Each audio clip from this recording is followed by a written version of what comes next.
मैं पहले थोड़ा नेपाली में एक मिनट। सिलगढी जर्नलिस्ट क्लबका सबै पत्रकार बन्धुहरूलाई, खरसाङवासी लगायत सम्पूर्ण पहाडवासीको पक्षबाट म हार्दिक अभिवादन जनाउँदै आजको यो प्रेस सम्मेलन सुरु गर्न गइरहेछु। तपाईहरु सबैलाई विदितै छ कि पहाडमा शिक्षक नियुक्तिमा भएको भ्रष्टाचारलाई लिएर म 6 जुनको दिन कलकत्ता निजाम प्यालेस स्थित सीबीआई कार्यालय गएको थिएँ। त्यसपछि धेरै कुराहरू पहाडमा अहिले चलिरहेको छ र हिजो मात्र जीटीए का चेयरम्यानले यसको स्पष्टीकरण दिएको पनि देखेँ। त्यसमा केही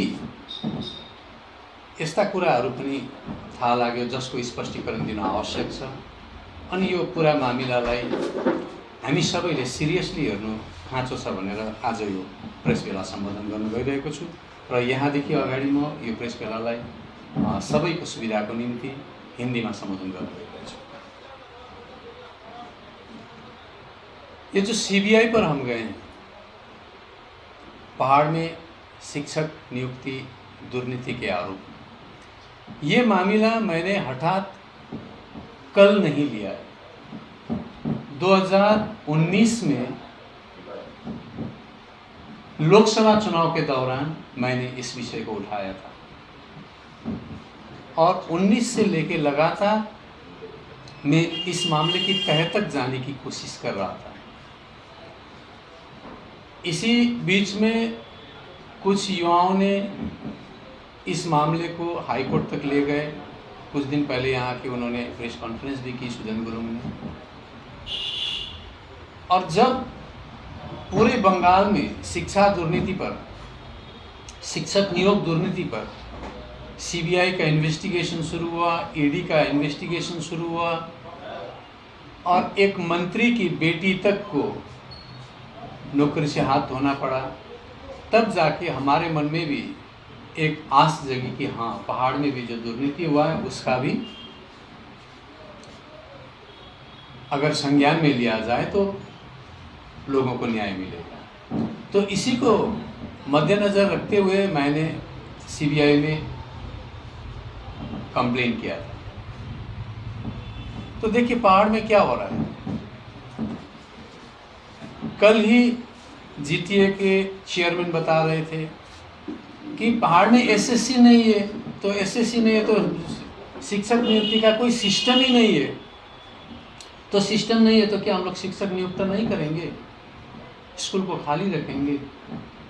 उनका ये कहना था। अगर एक तरह से देखा जाए तो लगता है कि उनका कहना ठीक है, लेकिन ये मेरे पास एक लेटर है, मैं आपको दिखा दूं। ये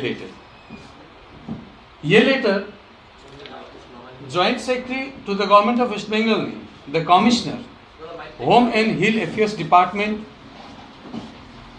को एक लेटर लिखा था, regularization of volunteer teachers under GTA. उन्होंने उसमें क्लियर लिखा था, regularization, absorption, appointment of volunteer teacher in GTA cannot be entertained until they secure their candidature through West Bengal Social Service Commission। तो उन्होंने तो नियम को लिखा है किसके तहत जाना है, तो कैसे बोल रहे हैं हमारे पास कोई नियम नहीं है, ये नहीं है, वो नहीं है? तो इस रूल को भी फॉलो किया था क्या उन्होंने तो इसको भी फॉलो नहीं किया। देखिए, national council for teacher education के नियम अनुसार टीचर एलिजिबिलिटी टेस्ट जो होता है टेट,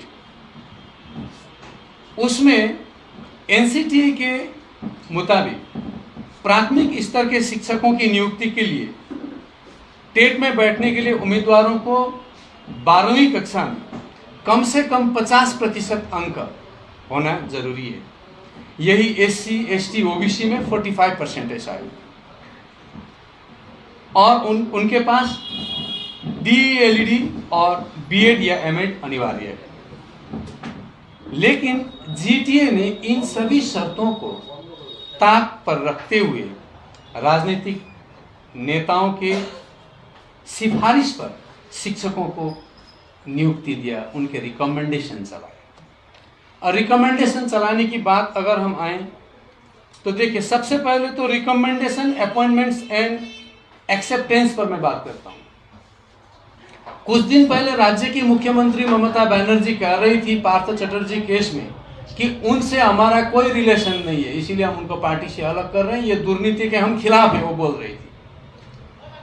मैं मुख्यमंत्री को प्रश्न करता हूं, अगर आप इस दुर्नीति से बहुत दूर थे तो ये सारे नियमों को ताक में रखते हुए 121 वॉलंटियर टीचर को पहाड़ पर रेगुलराइज किया गया और उनको टीचर अपॉइंटमेंट लेटर आपने खुद 23 जनवरी 2019 को चौरस्ता में दिया था, खुद मुख्यमंत्री के हाथों ने दिया था।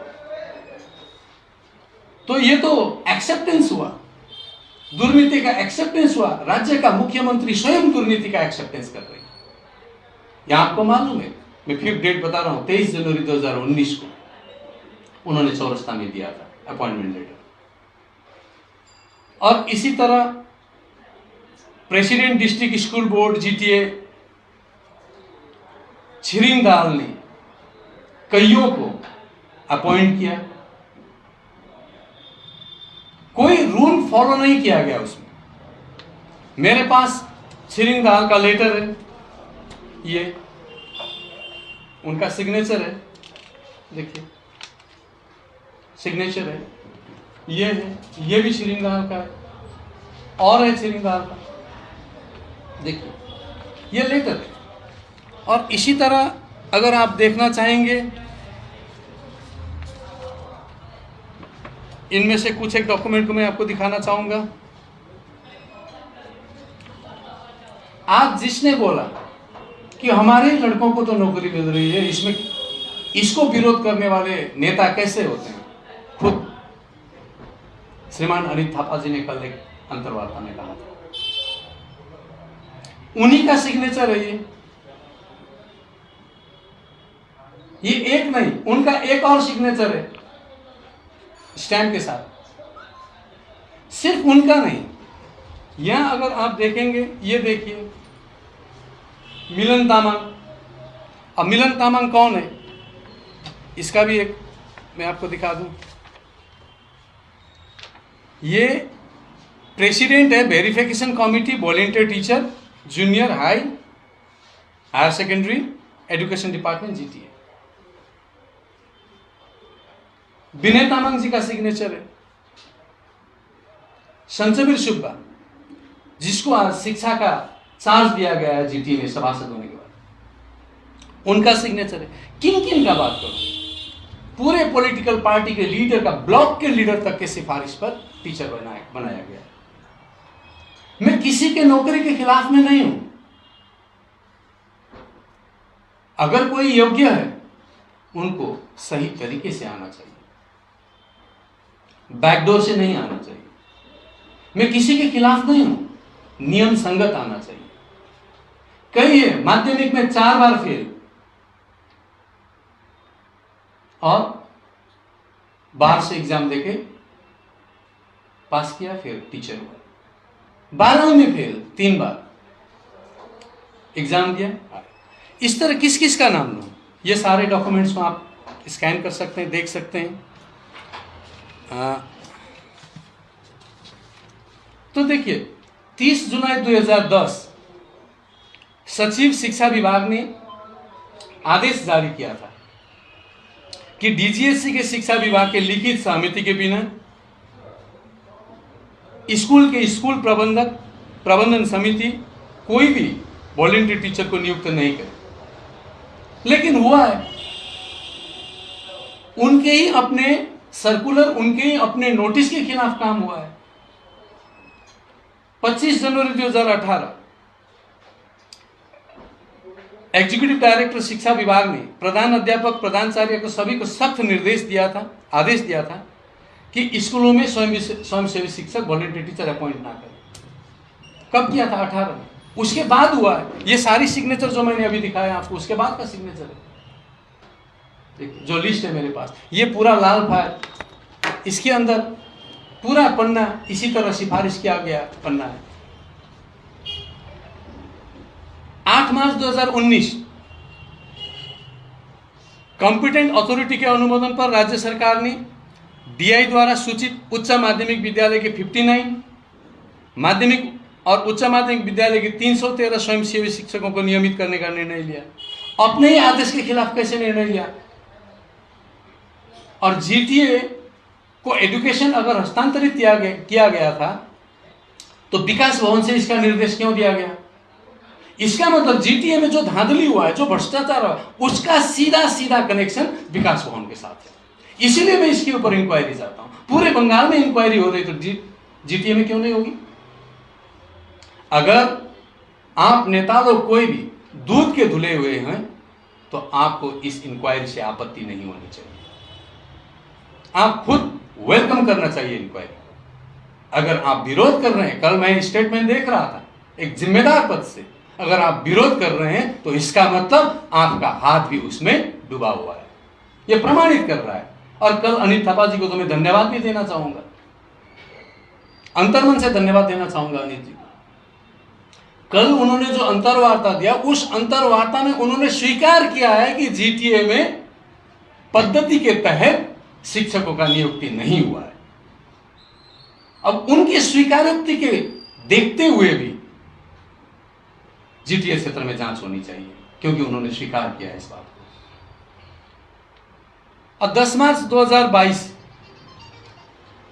Circuit bench of Calcutta high court Jalpaiguri ने MAT 22 of 2019 with IN number CAN 2 of 2019 मामला पर इसी विषय पर गंभीरता को देखते हुए जीटीए एरिया में पश्चिम बंगाल प्राइमरी एजुकेशन और जीटीए को वॉलंटियर टीचर रेगुलर करने में से सख्त मना किया है।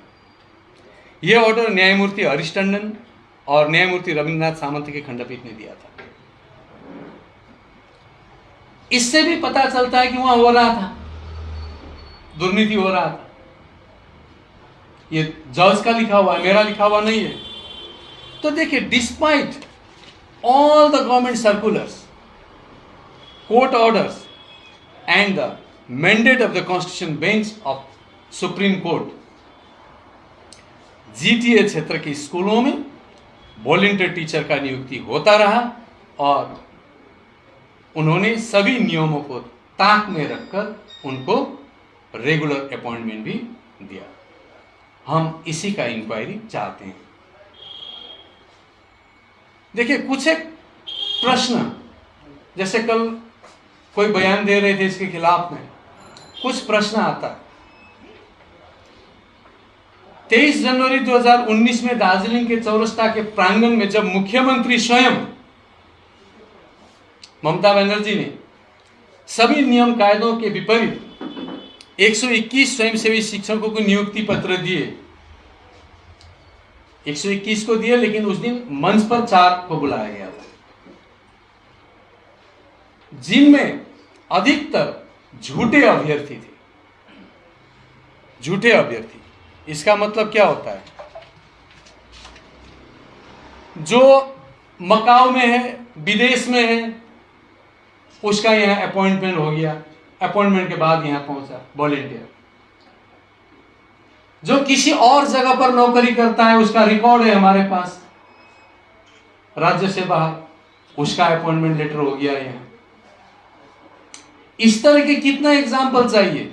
एक बार इंक्वायरी हो जाए, ये एक कोयला खदान की तरह है। खदान से एक एक कोयला के टुकड़े को, काले टुकड़े को निकालकर हम बाहर रखेंगे। सारा रिकॉर्ड हमारे पास है। तो जो 121 टीचरों को मुख्यमंत्री ने अपॉइंटमेंट दिया, क्या यह भ्रष्टाचार नहीं है? झूठे अभ्यर्थियों को देना। शिक्षा का अधिकार अधिनियम 2009 एनसीटी मानदंड, प्राथमिक, उच्च प्राथमिक और हाई स्कूल के लिए शिक्षकों की नियुक्ति के लिए सरकारी नियमों के अनुसार सही तरीके से शिक्षकों की नियुक्ति की प्रक्रिया क्या है? तब तो जीटीए में क्या लागू होना चाहिए? आज आप बता रहे हैं अनित थापा जी को मैं प्रश्न करता हूं, आप बता रहे हैं कि यहां कोई सिस्टम ही नहीं है, ये सिस्टम नहीं है बोल के तो हम लोगों ने जीटीए को नकार दिया था, उसको कलकत्ता से पकड़ कर लेके आने वाले आप हैं। अगर यहां सिस्टम नहीं था, जीटीए इतना कमजोर था, तो उस जीटीए को आपने एक्सेप्ट क्यों किया? मैं पूरे पहाड़ की जनता की तरफ से आपको यह प्रश्न करता हूं, आपने उसको एक्सेप्ट क्यों किया? कहा था उस वक्त कि जीटीए में ये नहीं है, वो नहीं है, राज्य से ये नहीं दिया गया, ये पावर नहीं दिया गया, कर्टेल हो रहा है। उसके विरोध में आंदोलन हुआ और उस आंदोलन को दबाने वाले में से एक आप थे, और आज आप ही बोल रहे हो जीटीए में सब कुछ नहीं है। तो इंक्वायरी आपके घर से शुरू होना चाहिए, इसका मतलब मैं ये समझता हूं। और कानून के अनुसार प्राथमिक विद्यालय में शिक्षक होने के लिए क्या वॉलंटियर होना जरूरी है, मानदंड है? तो 2010 का नोटिफिकेशन का क्या मतलब होगा? फिर जवाब चाहिए। जो कल जवाब दे रहे थे उनको ये जवाब देना होगा। वर्तमान समय की मांग है कि गुणवत्तापूर्ण शिक्षा, साथ साथ शिक्षा क्षेत्र में विकास। क्या दशकों पहले की स्वयंसेवी व्यवस्था से बच्चों को वर्तमान समय की मांग के अनुरूप स्कूलों में पढ़ाना संभव है? आज आप देखिए, कई जगह पैसा लेकर नियुक्ति हो रहा है, कई जगह राजनीतिक कारण से अपने लड़के जो झंडा पकड़ता था पार्टी में उनको नौकरी दिया जा रहा है।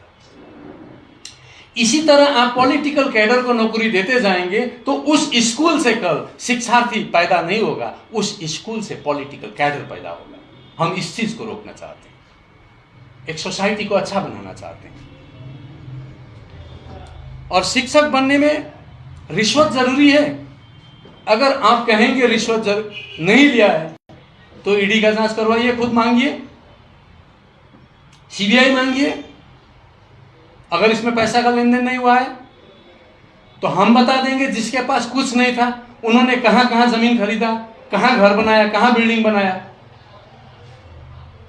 जो टीचर अपॉइंटमेंट के राह पर लगे हुए थे उन लोगों का लिस्ट हम देंगे। फिर एक बार इंक्वायरी करवाइए, आपत्ति क्या है इसमें? तो इन सब बातों के चलते कई सारा डॉक्यूमेंट सारा दिखाऊंगा तो देखिए मीडिया में ये बहुत लंबा एक चौड़ा फेरिस्त हो गया, धारावाहिक न्यूज होना पड़ेगा। ये जिस दिन जांच होगा ये सारे डॉक्यूमेंट वहां दिया जाएगा। और बंगाल पुलिस ने तो इसको आज तक कभी इन्वेस्टिगेशन किया ही नहीं, कभी नहीं किया। आंखों तले ये सब होता गया, कभी कोई इस मामले पर आगे नहीं आया प्रशासन। इसीलिए हमारा भरोसा अब सिर्फ और सिर्फ इंडिपेंडेंट इंक्वायरी पर, सीबीआई पर, ईडी पर है। क्योंकि ये घोटाला, ये दुर्नीति आज से नहीं है, एक लंबा समय गुजर चुका है इससे। तो हम आज आप मीडिया के माध्यम से दो चार मुद्दे को रखना चाहते हैं। वो ये है कि हम चाहते हैं जीटीए क्षेत्र के सभी नियुक्ति प्रक्रिया का सीबीआई जांच हो। यह प्रकरण में बहुत बड़ी धनराशि की लेन देन का सवाल भी उठ रहा है, तो इसीलिए इस पूरी प्रक्रिया में लेन देन को लेकर ईडी का भी, इन्फोर्समेंट डायरेक्टोरेट का भी जांच हो, यह हम चाहते हैं। और सिर्फ बंगाल के बाकी हिस्सों पर ही नहीं, पहाड़ में भी शिक्षा व्यवस्था साफ सुथरी और स्तरीय बने। हमारा इस मकसद पर सभी का साथ हो, क्योंकि आने वाले जो भविष्य है, जो बच्चे हैं, हम उनके लिए, उनके अच्छाई के लिए काम करना चाहते हैं। तो इसीलिए सबको, जो भी मीडिया के तहत हमें देख रहे हैं, सबको मैं आग्रह करता हूं कि इस मामले में हम सबको आगे आना चाहिए। तो ये मैं एक कॉन्फ्रेंस की तौर पर अपनी बातें ख़त्म कर रहा हूं। इसमें कुछ एक चीज़ें मैं आपको दिखा रहा हूं, जैसे कुछ एक ऑर्डर है, ऑर्डर उन्होंने इन सारे ऑर्डरों को ताक पर रखकर काम किया है। और ये भी ऑर्डर है, इसमें एक ऑर्डर मैं आपको दिखा, जैसे कोर्ट का ऑर्डर है। अब ये देखिए, ये स्कूल का रिकमेंडेशन पार्टी के प्रेसिडेंट टीचर को रिकमेंड कर रहा है। और ये सबसे बड़ा डॉक्यूमेंट है। ये डॉक्यूमेंट विकास भवन से आया हुआ है। कहाँ? जीटीए में। क्या डॉक्यूमेंट है? इसमें 59 वॉलंटियर टीचर और 313 को रेगुलराइज किया गया है। अगर जीटीए में शिक्षा हस्तांतरित हुआ था, एसएससी इसी के लिए जीटीए से नहीं है, कोई व्यवस्था नहीं है, तो विकास भवन से ये लेटर क्यों आया? जब विकास भवन से लेटर आया और यहां पर दुर्नीति के तहत शिक्षक नियुक्त हुए, तो इस पर बंगाल में जिस तरह जिस कोर्ट के आदेश पर जांच हो रहा है, उसी आदेश के तहत इसका भी जांच होना चाहिए। हम यही मांगते हैं। ये सबसे बड़ा लेटर है। ऐसे कई सारे डॉक्यूमेंट है, नियुक्ति के कई सारे, आप लोग इसको ले सकते हैं। अगर स्टोरी बनाना चाहेंगे तो कई सारे डॉक्यूमेंट है। ये सिर्फ एक नहीं, दुर्नीति के कई मामले हैं। मैं आज सिर्फ शिक्षा के मामले पर बोल रहा हूँ। घर बनाने के मामले पर भी काफ़ी बड़ा धांधली हुआ है।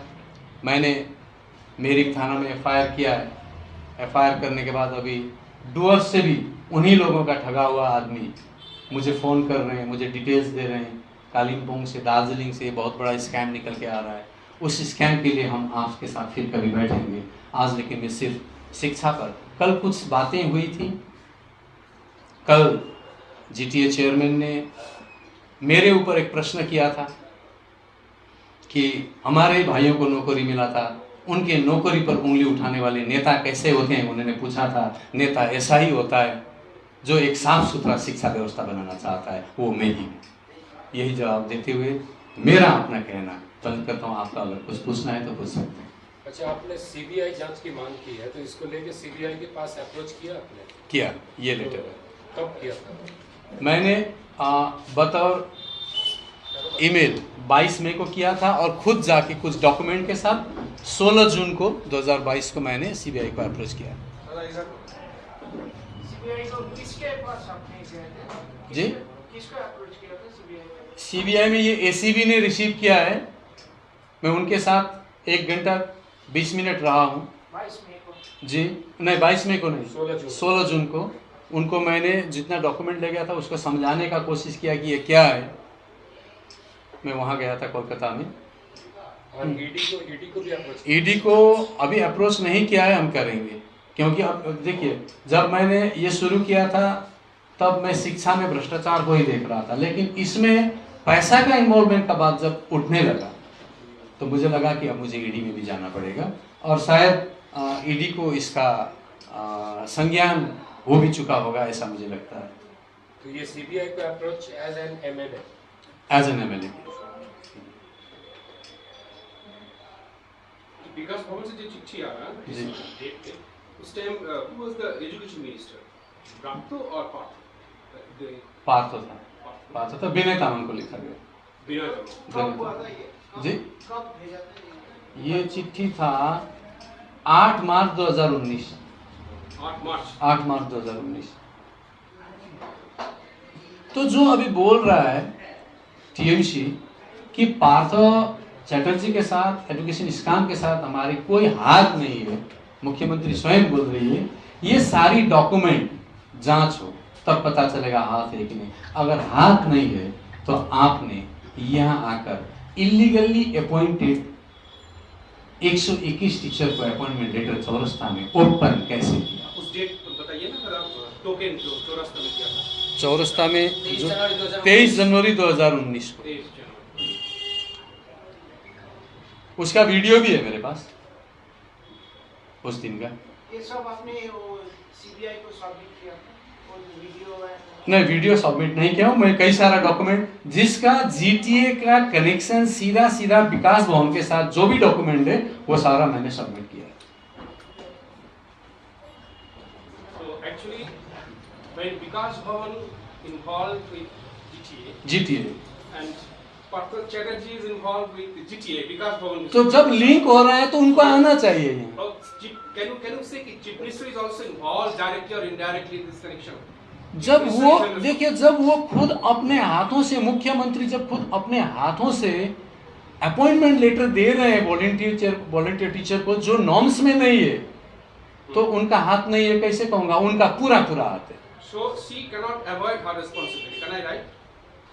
Chief Minister cannot avoid her ना वो responsibility. भाग नहीं सकती है, अपने जिम्मेदारी से मुख्यमंत्री भाग नहीं सकती है।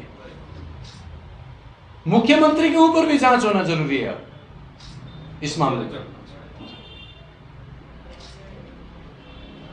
लेकिन how? How? होगी। Did you approach the CBI? Did you approach to the CBI? मैं देखिए, मैं मीडिया के तहत सिर्फ सीबीआई को नहीं, इस देश में जितने भी जांच एजेंसी है जो यहाँ पर जांच कर सकते हैं सबको अप्रोच कर रहा हूँ। ये बोलना भी तो मेरा अप्रोच है। तो सीबीआई के ऊपर प्रेशर डालने के लिए अमित शाह जी के पास कुछ नहीं देखिए, मैं सीबीआई को पॉलिटिकल यूज करने के सख्त खिलाफ हूँ। सीबीआई को मैंने जानकारी दी, अब उनकी जिम्मेदारी है इसके ऊपर जांच करें। मैं उन पर कोई पॉलिटिकल प्रेशर डालना नहीं चाहता हूँ। ये आपने सिर्फ प्राइमरी 121 के लिए किया या नहीं, सभी 313, 59 प्राइमरी सबको लेके जितने भी अपॉइंटमेंट हुआ है इस दौर में सबके ऊपर जांच होना चाहिए। और जो दूध के दुले हुए हैं, जो अच्छे हैं, जिन्होंने क्राइटेरिया पूरा किया, उनको डरने की कोई जरूरत नहीं है। एक्चुअली जीटीए का जो ऑडिट के ऊपर जो चर्चा चल रहा था, लास्ट गवर्नर भी एक क्रिटिसाइज किया कि ये होना चाहिए ऑडिट। मैंने खुद उसके ऊपर कुछ सीबीआई को और कुछ अप्रोच कर सकते। देखिए, मैं आपको एक चीज बता दूं, अब इतना शर्म आता है कभी कभी मुझे, मैं खुद के ऊपर, मैं उस राज्य का एक विधायक हूं जिस राज्य का मुख्यमंत्री को मैंने तब पत्र लिखा जब विनय तामांग ने कहा कि जीटीए में बहुत बड़ा स्कैम हुआ है, धांधली हुआ है। विनय तामांग खुद का उसी दिन विनय तामांग का स्पीच का ट्रांसक्रिप्ट बनाकर मैंने मुख्यमंत्री को भेजा और बोला इसके ऊपर इंक्वायरी होना चाहिए। आज विनय तामांग टीएमसी में, जिन्होंने अभियोग लगाया वो टीएमसी पार्टी के लीडर है आज पहाड़ के, और मुख्यमंत्री ममता बनर्जी उन्हीं के बयान पर, अपने ही टीएमसी पार्टी के अपने ही नेता के बयान पर कोई भी इंक्वायरी नहीं करवा रही है। वो जितना भी धंधा है, जितना भी ये काला है, उसको सफेद चादर से ढक देती है। वॉशिंग मशीन खुद मुख्यमंत्री है। मुख्यमंत्री अभी ये जो घोटाला है इसका वॉशिंग मशीन है। CM herself washing machine. Yes. For GTA or for Bengal, sir? For all Bengal, for all Bengal. Thank you. দাদা এক সেকেন্ড বাইট ওই চিঠিটা একটু পাওয়া যাবে যে ভলান্টিয়ার টিচার নিতে পারবে না সেটা হ্যাঁ পাবেন। হ্যাঁ একটু দেবেন वो जरा सा हमको दीजिए तो सीबीआई को जो आपने बताया। আর হাইকোর্টের যে নির্দেশ ছিল সেটা দীপায়ন একটু সামনে চলে